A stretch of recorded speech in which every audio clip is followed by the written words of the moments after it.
Welcome back to Fox and Friends on this Saturday morning. Well, critics of the deep water drilling moratorium say it's compounding the Gulf oil spill damage by killing the local energy industry down there. Now BP is warning Congress that if lawmakers pass legislation that bars them from getting new offshore drilling permits, they may not have any money to pay for all the damages caused by the spill. Imagine that. So is it time to lift the moratorium and drill, or is it necessary to protect the area and keep it in place? Joining us for a debate this morning is Steve Yerrid, Special Counsel on oil spill matters to Governor Charlie Crist, and Sterling Burnett, NCPA Senior Fellow. Nice to have both of you joining us this morning. Good to be here, Clayton.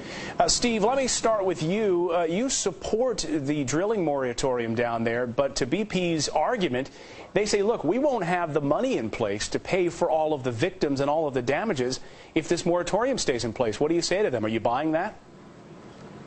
No, I'm not. Actually, BP's a very well-moneyed international conglomerate.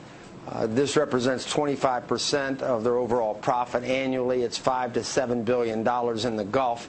But let's don't make any mistake about it. There's got to be safe drilling. The stakes are way too high. So the moratorium should, while it should not be permanent, should be in place until there is a guarantee of safe drilling, not the type of drilling we've just recently experienced. Well, Sterling, this comes on the heels, of course, of another fire, another almost disaster, potential disaster in the Gulf this week.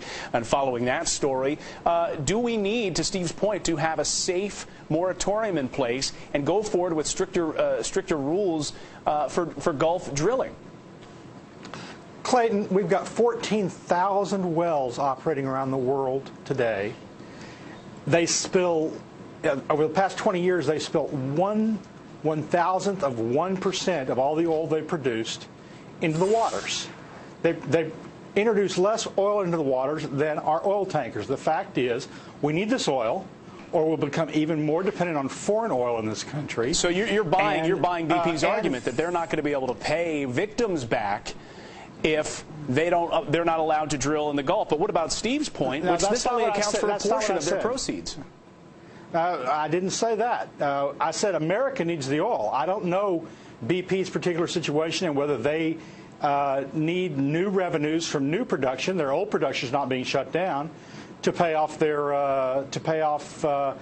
legal obligations. But regardless of BP, we need to be drilling for oil. We need not to have a moratorium. We're already, as bad as unemployment is, it went up 0.1% yesterday. We're forcing people out of work in the Gulf, where the states are actively lobbying to get the moratorium taken off. Yeah, beyond BP, Steve, Sterling has a point about unemployment. The administration knew it was going to cost 26,000 jobs down there in the Gulf as a result of this. Reform is always difficult, but let's be real direct. This is not about worldwide dependency on oil. We all know we've done that far too long to far too great an extent. The point is, in the Gulf of Mexico, one of the coastal states where I love and live, Florida, has been adversely affected in a generational way. So to that particular point, Sterling is totally wrong.